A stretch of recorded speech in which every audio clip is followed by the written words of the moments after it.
বাসন্তী পূজা মানে কিন্তু একটা একদম আলাদা ভাইব। আজকে কিন্তু যাচ্ছিলাম আমাদের পাড়ার বাসন্তী পুজোতে সিঁদুর পরাতে। আজকে ছিল দশমী, আর আজকে মানে কিন্তু আজকে নয়, এই দিনটা ছিল দশমীর, মানে বাসন্তী পূজার যেদিন দশমী ছিল সেই দিনকার ভিডিও। তো মণ্ডপে গিয়ে কিন্তু প্রথমে মাকে ভালো করে বরণ করে নিলাম। এখানে কিন্তু দেখছো যে আমি কিন্তু একা একা মাকে বরণ করে সিঁদুর পরাচ্ছি। শুধু আমি না, জানো এখানে যারা যারা ছিল সবাই কিন্তু একা একা করেই করেছে, মানে কোনো ধাক্কাধাক্কির ব্যাপারই নেই। এমনি সময় পুরো ধাক্কাধাক্কি করে মানে কারোটাই ভালো হয় না এইভাবে, তার জন্য সবাই কী করেছে, একজন একজন করেই করেছে।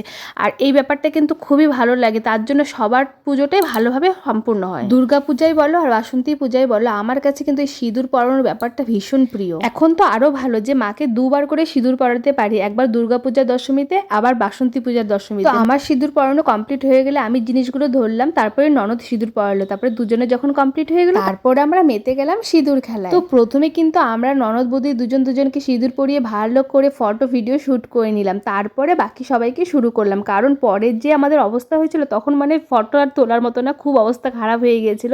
তো ভাবলাম যতক্ষণ আমাদের কম থাকে ততক্ষণে আমরা ফটোগুলো তুলে। আর জানো তো এইবারে সিঁদুর খেলাটা না আমাদের সারা জীবন মনে থাকবে, কারণ এইবারে সিঁদুর খেলাটা এত ভালো হয়েছে, মানে কি বলবো, দুর্গাপুজোর থেকে এইবারে সিঁদুর খেলাটা বেশি ভালো হয়েছে। কত সময় দুর্গাপুজোয় আমরা সিঁদুর পরাতে যাই, গিয়ে দেখি মানে বেশিরভাগেরই হয়ে যায়, কারণ আমরা কাজ কমপ্লিট করে যেতে যেতে না এতটা লেট হয়ে যায়, অনেক হয়তো বাড়ি চলে যায়। আর এইখানে আমরা সবাই প্ল্যান করেই আসছিলাম যে এই টাইমে যাব, তো আমার বাড়ির রান্নাবান্না কমপ্লিট করে একদম টাইম মতো গিয়েছিলাম, মানে সবাই ওই টাইমে ছিল।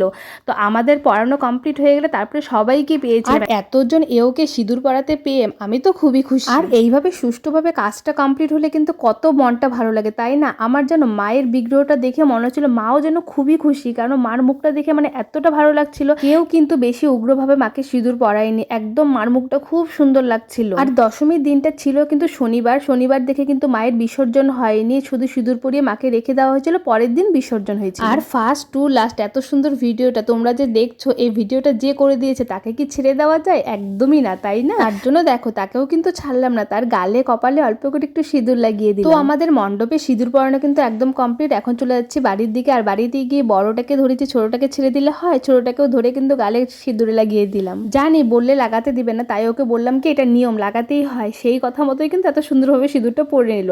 তারপরে মাকে লাগিয়ে দিলাম, আর মার না শরীরটা ভালো ছিল না, যার জন্যই মা যায়, তাই বাড়ি এসে ননদ বৌদি দুজনে মিলে মাকে সিঁদুরটা পরিয়ে দিলাম। আর এই সিঁদুরটা এমনই জিনিস যেটা লাগানোর পরে মেয়েদের সৌন্দর্যটা কিন্তু মানে হাজার গুণে বেড়ে যায়, তাই না? দেখো মাকে কেমন অসুস্থ লাগছিল, কিন্তু সিঁদুরটা দেওয়ার পরে দেখো লুকটাই পুরো চেঞ্জ হয়ে গেল, কি অপরূপ লাগছে দেখো। যাও ভেবেছিলাম যে একটু গালে লাগিয়ে দেবো, কিন্তু শরীর ভালো না দেখে আর লাগালাম না, কিন্তু আমার কিন্তু ননদ ছাড়েনি, সে কিন্তু গালে লাগিয়ে দিল, তাই মার কাছে কিন্তু সেই বকা খেয়েছে। তো চলো বাসন্তী পূজা দশমীর ব্লগটা এখানে শেষ করছি, তো তোমাদের সাথে দেখা হচ্ছে আবার অন্য কোনো ব্লগ। আর সবাই বলো বাসন্তী মাই কি যায়।